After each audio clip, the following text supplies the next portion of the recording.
What's up, world? It's Katrina and Marlena, and this is Excess Baggage, the podcast where two friends in their 30s unpack all of life's baggage. This episode, we will be unpacking the authority in your life. Okay, let's start the show.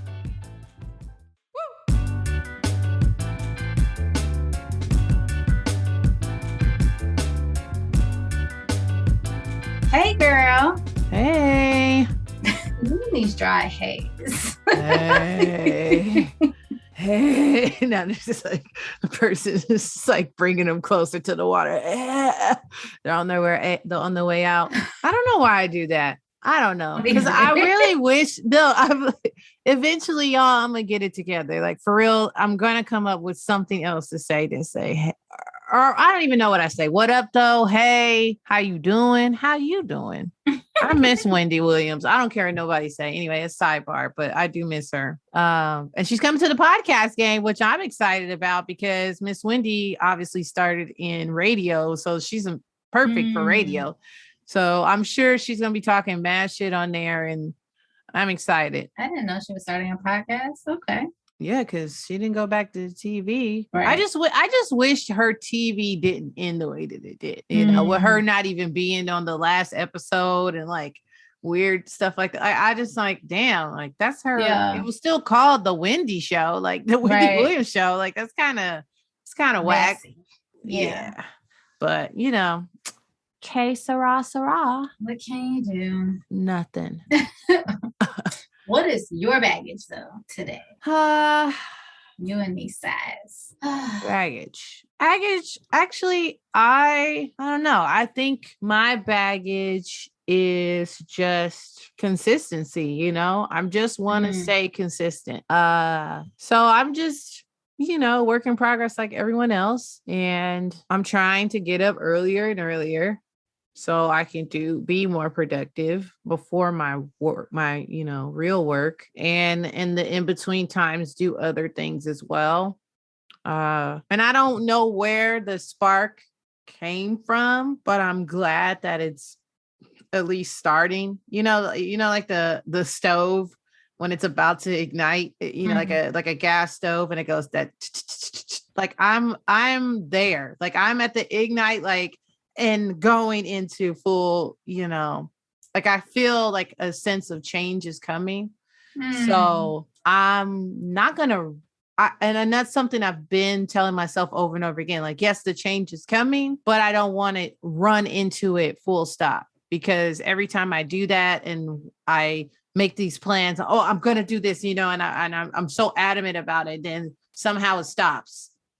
Something happens in life and then it just stops. And I feel like now I'm still doing my life stuff and everything like that, but I'm really trying my best to just like add in these little layers, pace it. And pace it to a point that I don't feel overwhelmed. Right. And can accept the change, because that's a big thing for me. Yeah. Change has always been a big thing for me. I needed to be consistent, because there was some things that I felt weren't in my life. And so, yeah, I'm just, moving and grooving. I feel that. It's hard to taper yourself when you feel inspired and like ready to go.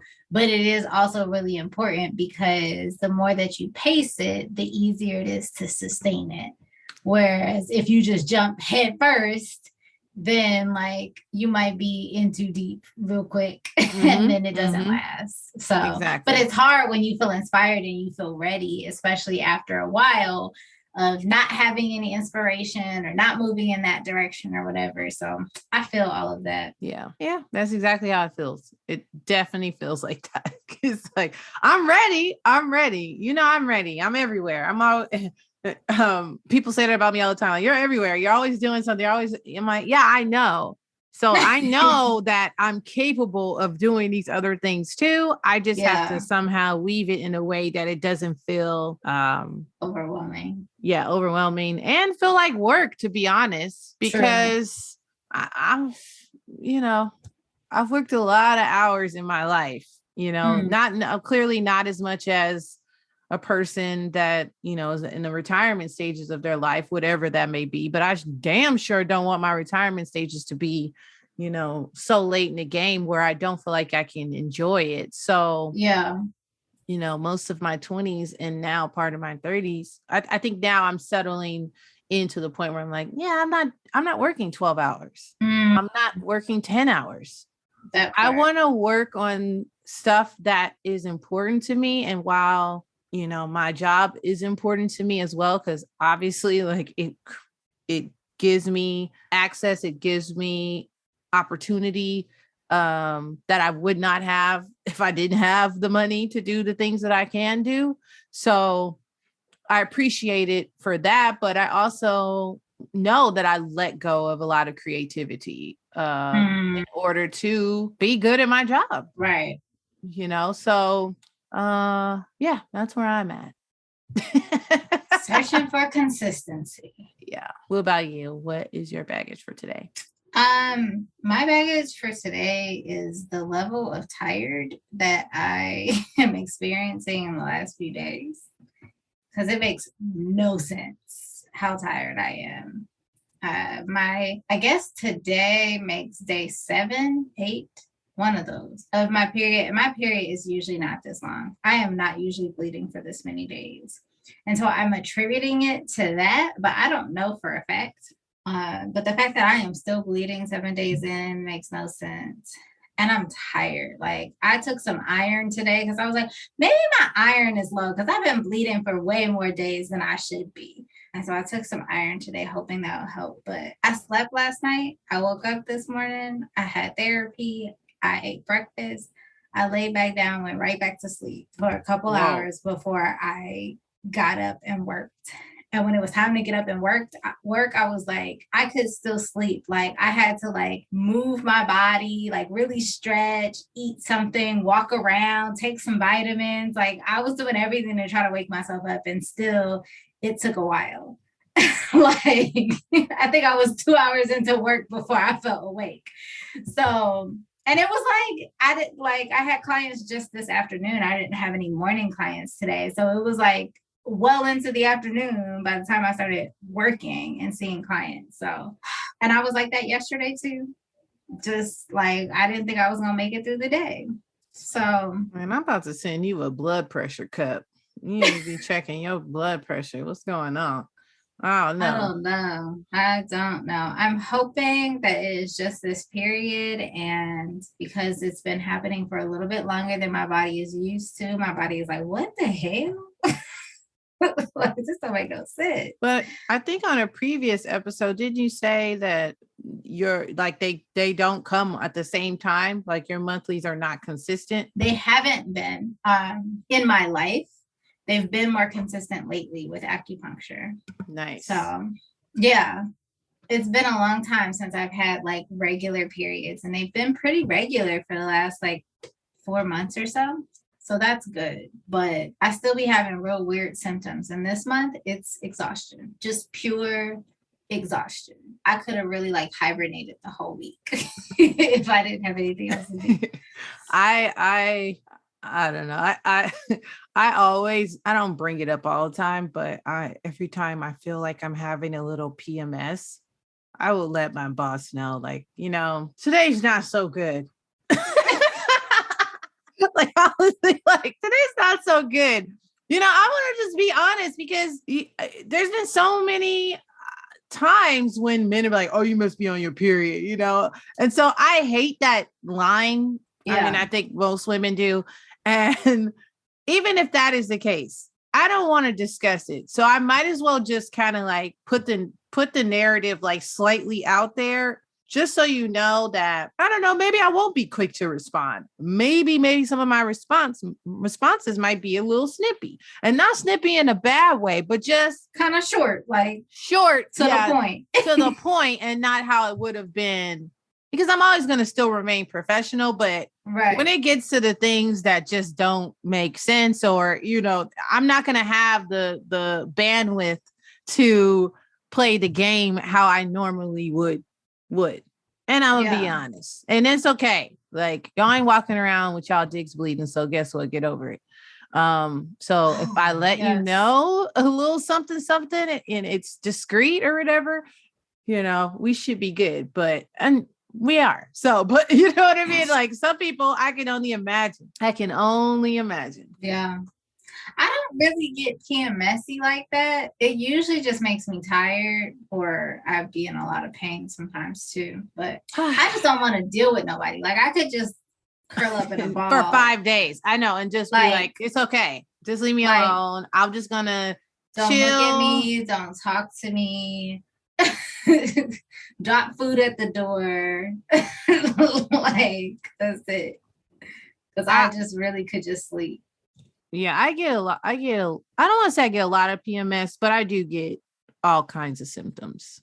Like all of them. Everything is, nothing's off the table. I will say that. And I feel that. For the most part, I always get a migraine or some type of headache. I definitely break out. Like I get some type of pimple or something. I'm like, okay, like clearly something's going on. And then, it's like I get cramps, I get backaches, like my breasts are swollen, you get all these symptoms and then it's just, and you expect it to just move through the world as if and just be everybody's copacetic.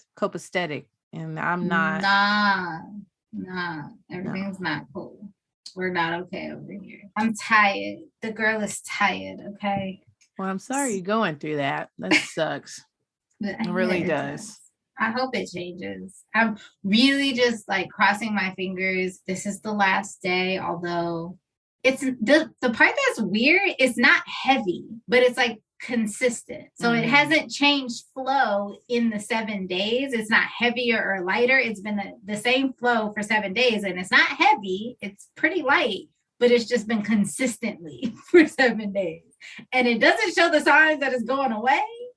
So I'm hoping today is the last day, but that's just me hoping. There's no sign that that's going to be the truth. So we'll see. Hopefully I'm in a better place next week. First of all, if you're not off it by next week, you better take your ass to the doctor. Girl, I can't make any promises, only because I might be asleep. Oh my goodness.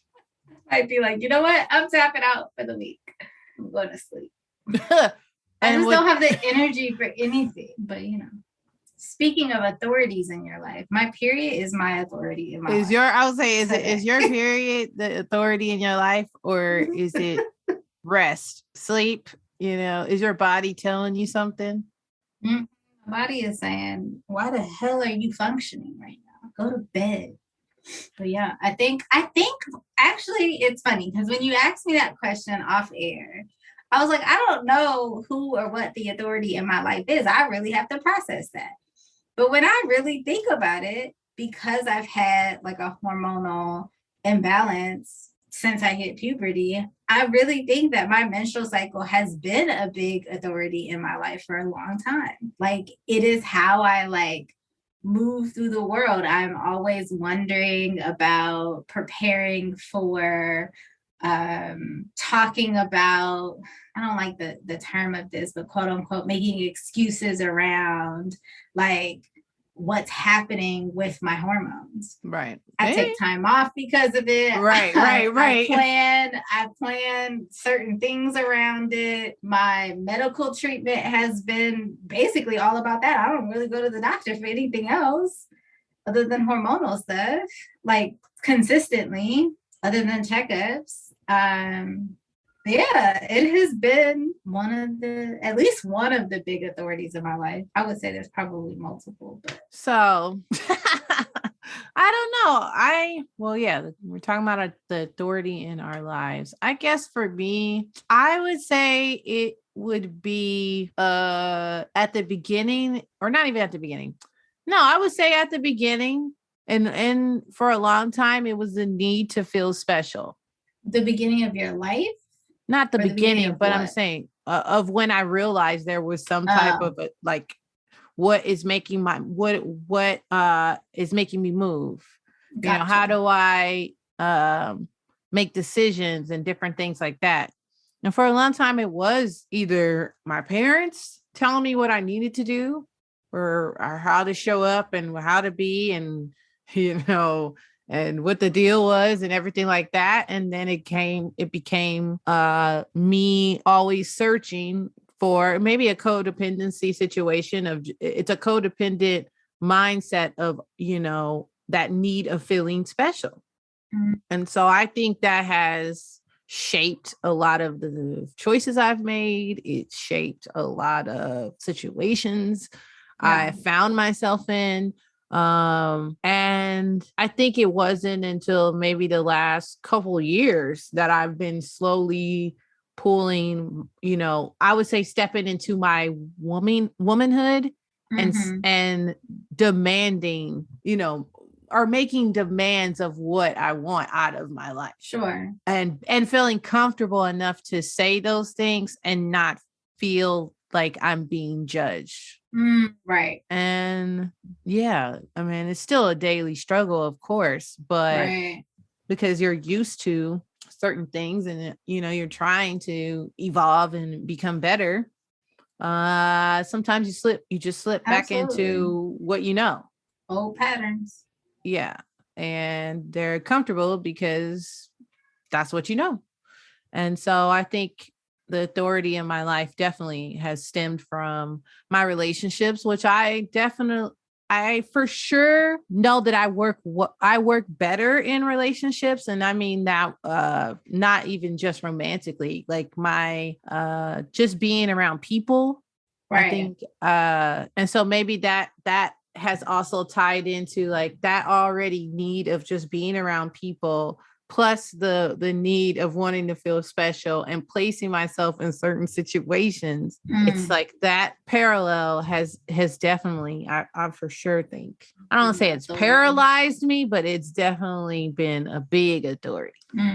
And yeah, and it just, I think it has always stemmed from the fact of just, I don't like change. I don't want, what I like when I like it till it's, to the day you die. Yeah. Yeah. I hear that. I definitely hear that. For those who are listening who don't know what the hell we're talking about, Marlena presented the question of what is the authority in your life? And the authority, I guess the definition of that would be the thing that is kind of leading you to how you make decisions, the thing, I'm saying thing, but it could even be a person, like whatever it is that is the reason why you make the decisions that you make, the reason why you do the things that you do. It's the thing that helps to push you in whatever direction you're going in throughout the course of your life. And so we're just having a conversation around what that is. And I had never thought about it until you presented the question. Like, I don't think I've ever actively thought like, what is the authority in my life, or who is the authority in my life? And I think my immediate response wants to be me, but that's not true. Like there's so many ways that that's not true. But I want that to be the answer. And I think the other thing that comes up for me, as I was saying, like, oh, my menstrual cycle, as we were just having that conversation, like I didn't realize consciously how much space that has taken up in my life, how much it's directed the way that I maneuver the world and relationships and work and everything else.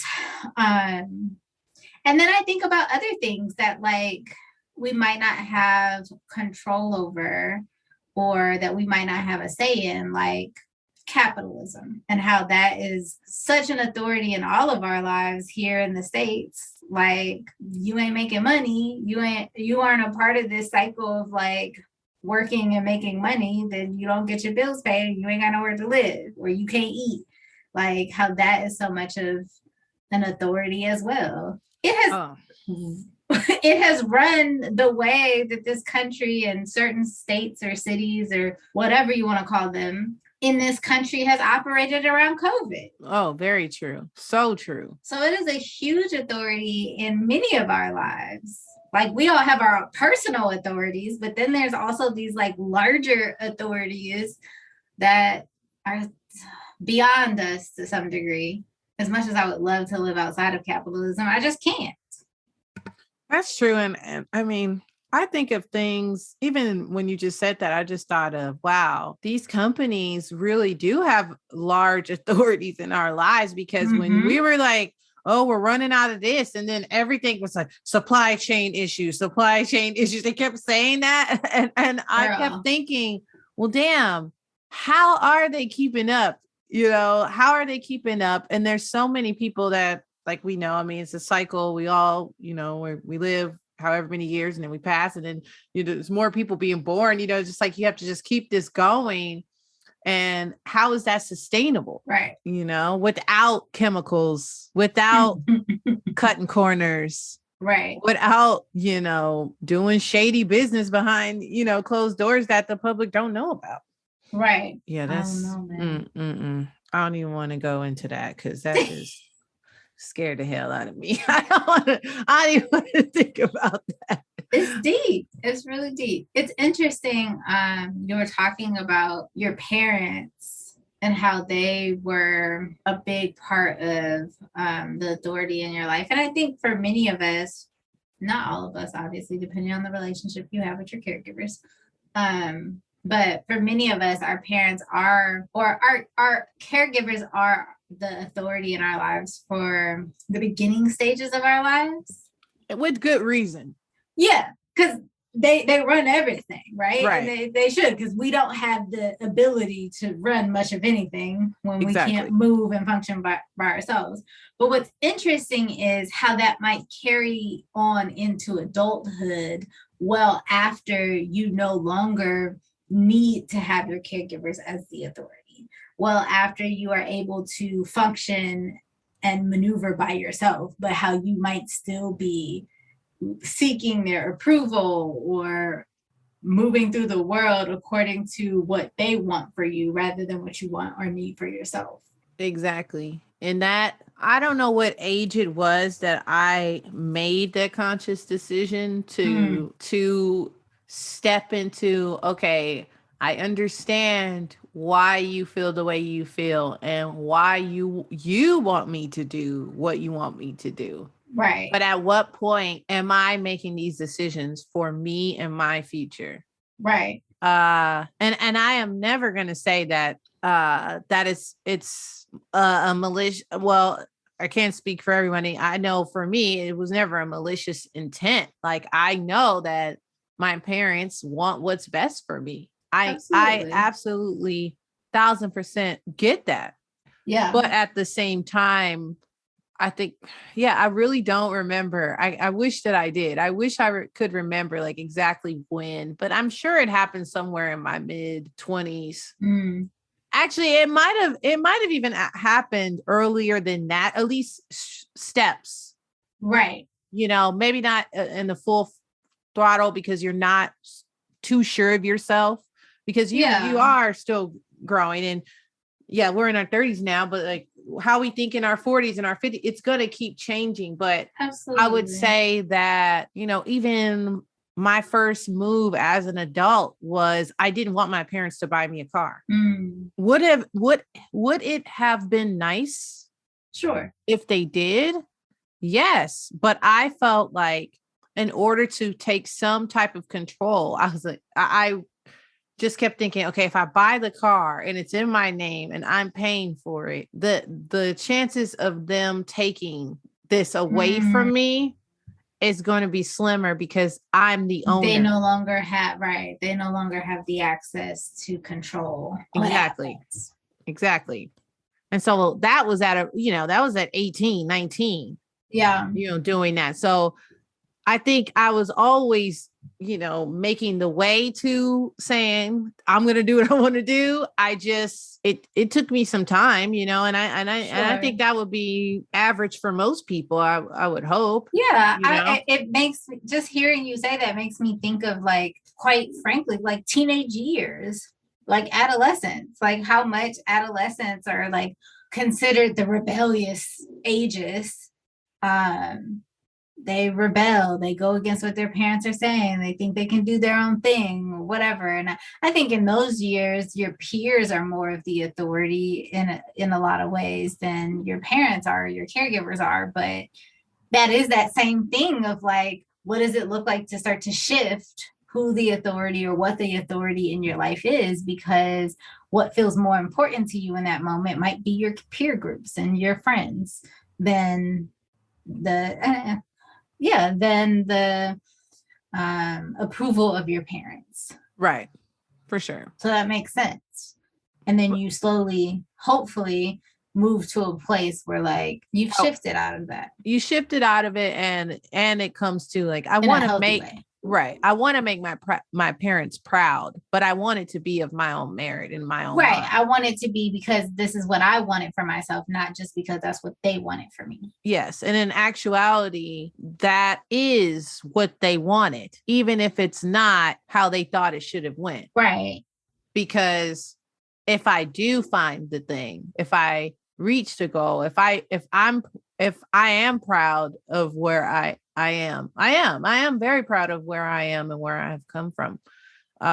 That's, I think, what a parent would want. Sure. They would want their kid to live in their truth and be their most authentic self. And, you know, as long as it's not hurting nobody, like, you know, and you're not, right. What's the issue? You know, if it's about success, if you know, we'll cross that boundary, you know, we'll get there when we get there, but it also is the definition of what you think success is. Right. Who gets to decide? Yeah, that's not their, you know, they're not the deciding factor on that. So it's interesting though, when parents don't give you that space, because there are some parents who I don't know that they see anything beyond the thing that they want for you in a very tangible way. Like, I want you to be a doctor. Like, you're going to be a doctor, right? Like, there are those parents who like, this is what your life is going to look like. This is what I brought you into this world for. This is what you're going to do. But that's not healthy. And at some point you have to like step outside of that and determine what really works for you. Right. They help to, in a lot of ways, build the foundation or the foundational authority in your life to some degree with morals and values and things of that nature, whether you continue with the morals and values that they instilled in you or you go the complete opposite because they didn't work for you. But I feel like the caregiver's job to some degree is like building that foundational authority, and then you take it and run with it and do what works for you. Right. For but sure. How much work that takes sometimes too, though. Like, we have so many narratives placed upon us that become how we operate in the world. Like, just thinking about this, I'm like thinking about the narrative of your parents, the narratives in your community, as like a woman, as a Black person, as a certain age, like a young person or an older person. Like, there's so many narratives in that. And then as you continue to get older, capitalism and all of the isms that are in our world that create some kind of authority in how we operate and move.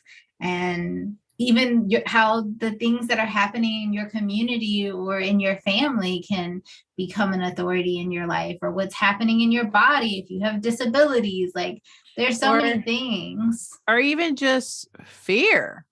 Yes. You know, just an authority, you know, like I said, and I don't even know if maybe in some way my, you know, baggage that I talk about all the time, you know, about having, you know, codependency issues and needing that acceptance. You need that form of acceptance because of, you know, maybe feeling abandoned in your life in certain moments. And so it's like, once you know, lock in, you turn into this pleaser, you know, this people pleaser. And so I don't know if that stemmed, I guess, if it's abandonment, there is some I guess, some version of just fear of that. But just the fear of, for me, I would say, was always, okay, I don't, if I get into this, I want it to be right. It has to be right. And then I'm going to do everything so that it can be right. And then when it didn't go right, I either would bail or I would cling on to it even more. And so the clinging on to it even more because I'm trying to prove a point. Right. I don't know if that, maybe that is the version of me. It's just when I keep saying like, oh yeah, I don't really like change. Although I'm constantly trying to change ordeals. But if it's not happening, and then when a final change happens, and I think I just go back to, see, this is why I don't like change, because now I have to repair all of this and move, and pick up the pieces and keep going. And I know that's something that I'm going to have to do. And we all going to have to do for the rest of our lives. That's life, because that's the only thing that's consistent is right. change. But I don't want that, I guess, fear to be the authority. I don't want that me feeling of like, oh, I don't like change. I don't want it to change. I like the way it is. What's wrong with the way that it is, but realizing that you are developing, you're changing, whether I like it or not, I'm changing. Right. Yeah. So the fear, whether it's there, really doesn't matter. It doesn't, it matters as in how you deal with it. Sure. But just do it anyway. And that's really where I'm at, Well, that's the part of making it less of the authority. When you change the authority, the fear doesn't necessarily go away. It just doesn't, it isn't the deciding factor anymore. Exactly. It is just something else that's happening, but the deciding factor might be this motivation towards healing or whatever else, right? And so the authority is to continue to move towards healing. So I'm going to recognize that the fear is here and I'm going to do what I can to maneuver around it. It doesn't make the just like your parents' narratives or what your parents desired for you didn't necessarily change. You just decided you weren't going to allow that to rule your life anymore. Right. And so this is the same thing. It doesn't change the fact that these things happen. It just becomes lower on the list of things that you utilize to make your decisions. And I've witnessed change where it was not for the good. It was backwards. And so I think that's also just viewing that where there's nothing you can do. Yeah. It's out of your hands, and it has really shook everything within, whatever, I'm not going to go into it, but just it has shaped the way you live. Yeah. That type of change. Yeah. It makes a person that wants to be that, like, pleaser. It does like kind of make them go, oh shit, like, no, like, that's why I don't like change, because I wanted everything to stay how it was because I can maintain this. But now that it's different, that's a hard, thing to keep going at, to keep to even have the energy, because it's emotional. It's super emotional. It's not, it's really shifting your mind. And that is, I think, while it's possible, it really is, it's really almost like a numbers game, like the numbers game, meaning checking in with yourself, right? Making sure that you're good, staying on top of it, because like you said, it can be debilitating. Yeah. It's such an interesting question. I'm thinking about, as I'm listening to this, like, we're talking about all the things that have been authorities in our lives over the years. And then it makes me think, like, what do I want the authority in my life to be? Because I would like it to be something that feels more positive and more inspiring and more jovial. But it's interesting because as I think through that, like, what do I want the authority in my life to be? I guess to some degree I want it to be me, but like that doesn't feel concrete enough. Like, what does that even mean? I guess what I want the authority in my life to be is like peace. I want peace to be the authority in my life. I want to always make decisions towards finding peace within myself, within my relationships, within my community. That's the only thing that really comes to mind. But that's also out of alignment with things like capitalism and the things that are not peaceful. I think what I want the authority to be in my life would be freedom. Freedom and truth, really. I want it to be Truth. I like that. true to me and true to when I say freedom, I even think of like a step forward. If I think about, for my life, even when I do have children or I create a family, like I want them to live out their truth. So I always want it to be a place of freedom. I wanted, the authority in my life to be, you're free to be who you want to be and control whatever, have the control of how you want your life to go and how you want it to be without fear of thinking what the next person thinks. Right. The judgment.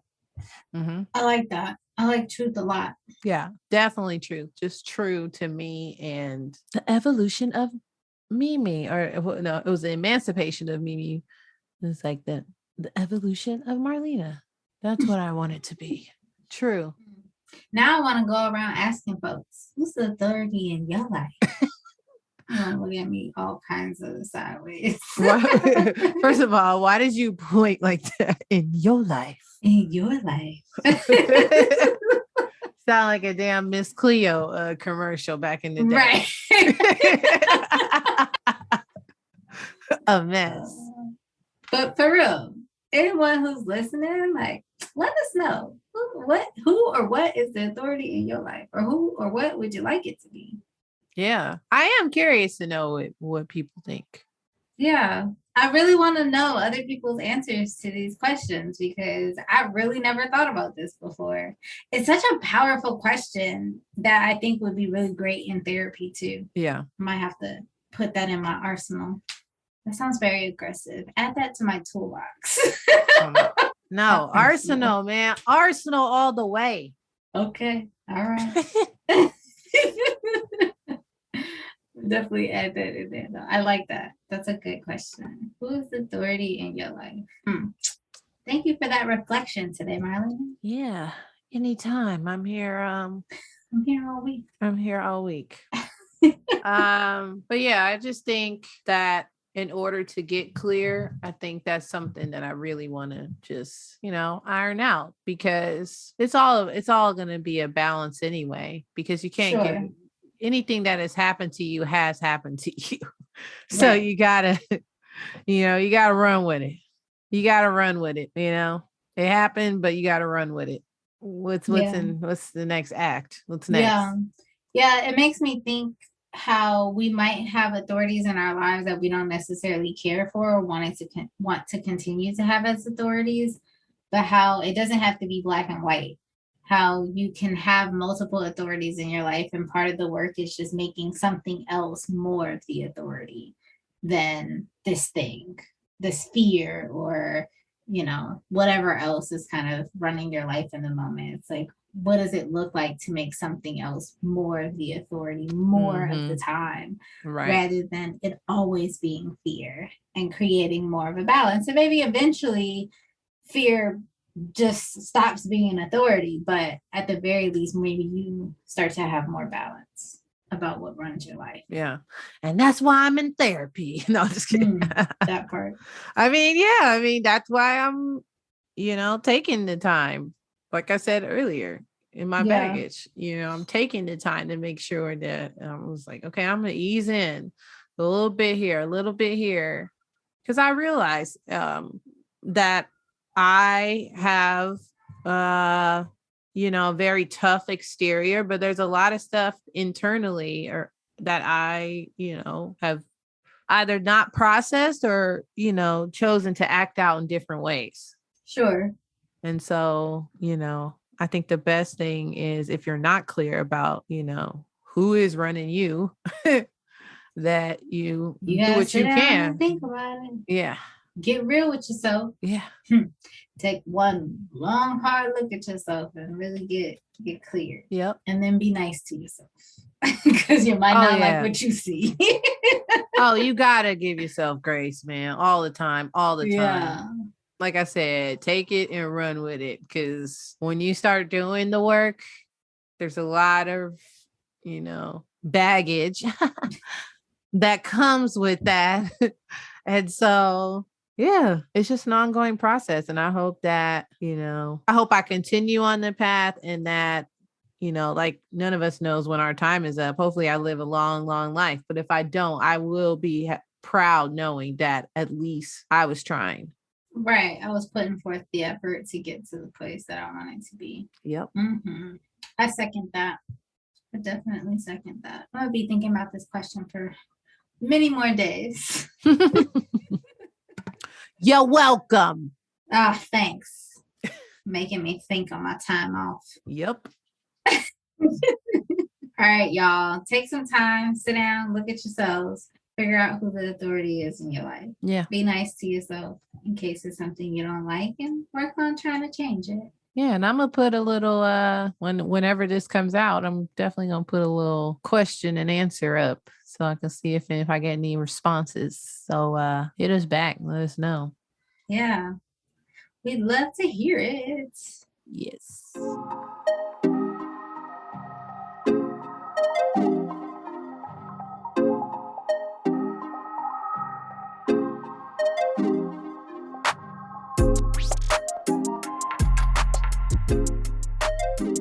All right, y'all. This next segment is called Roses. Marlena, who are you giving your rose to today? Well, I couldn't think of anyone really, so I decided to give him to myself. Couldn't think of anybody else, so I decided to just go with me.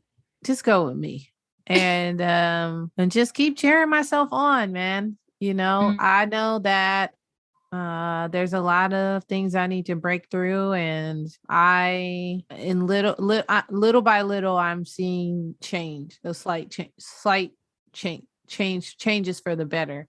Yeah. And so I just want to continue down that path and encourage anybody that's also on that tip right now to, know that you're not alone and the shit sucks sometimes, but man, at the end of the day, be proud. Like I said earlier, just be proud in knowing that you are trying and that you're doing your best. And, that's all you can ask of yourself. That's all you can ask for yourself, because there's already so many other things just pushing you to the limit. And I already know that can be, it can really grind your gears. So that's what you went with?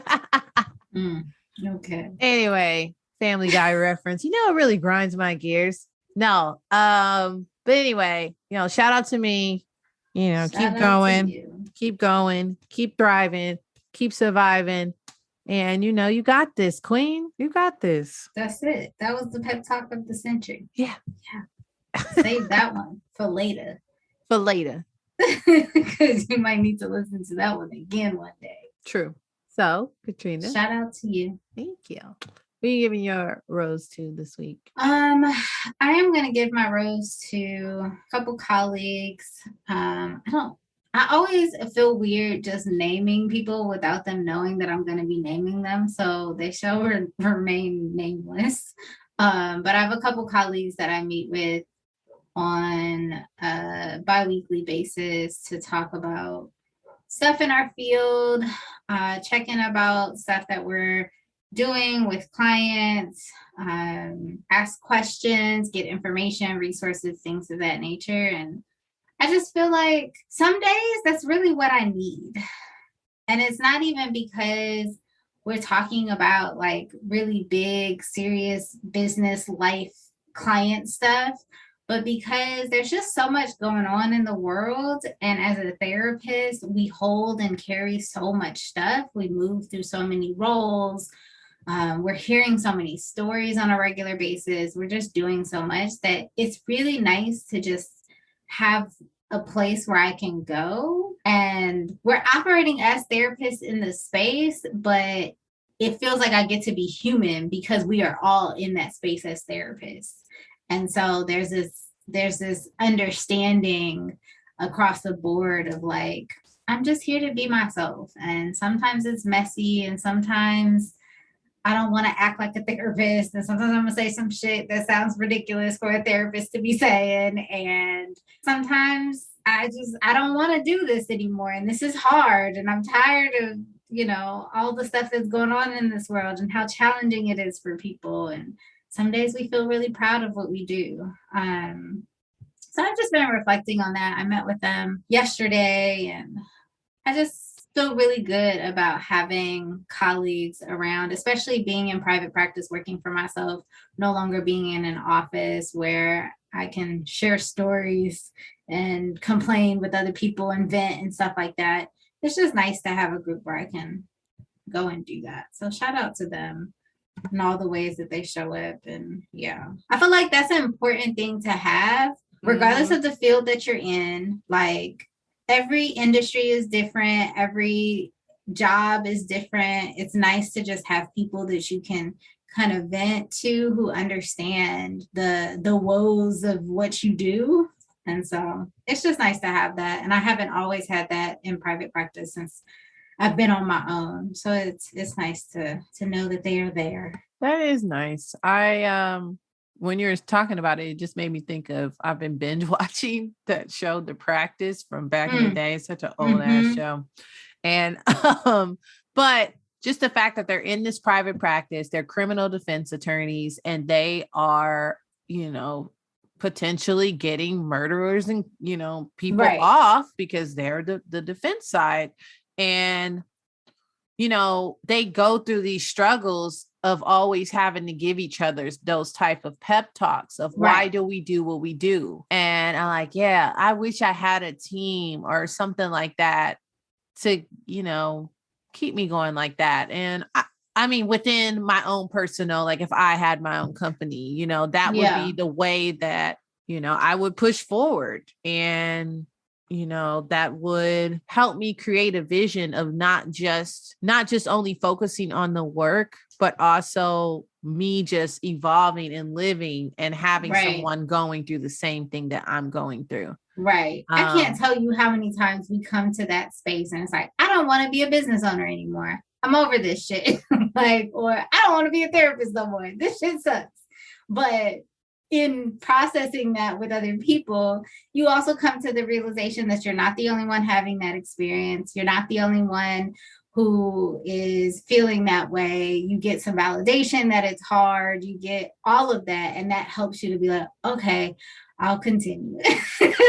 Like, it's okay. I can keep going. Yeah. It's not just me. It is hard work. It is challenging. But there are also people who understand and resources that you can utilize to help move you through it. And sometimes they give you ideas of like, have you tried this? And you're like, no, I never even thought about that. Like, it makes all the difference, especially when you're out on your own. Highly recommended for all of the entrepreneurs out there, anybody that's working for themselves, get you a group of people that you can check in with, because this shit is hard.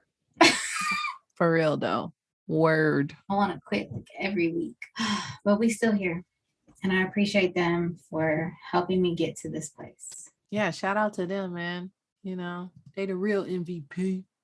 And they don't even know it. No, which isn't that the way you would want it to be though? I would want to be talked about and not know that I'm being talked about, but I would just know that it's positive. Mm-hmm. Mm-hmm.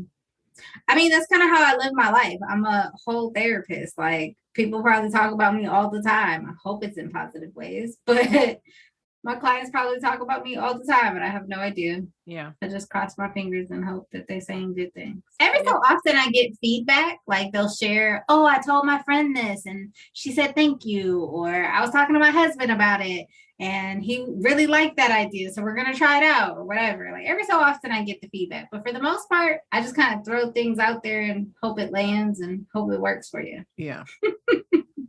And hope you tell your friends. Not just sitting there like, girl, my therapist is trifling. Crazy. I mean, I imagine they wouldn't come back if they thought I was all of that, but still, sometimes you have to wonder. You never know. Oh my God. Anyway, thank y'all for listening to all of our shenanigans. Yeah, because it bees like that sometimes. And you love us for it.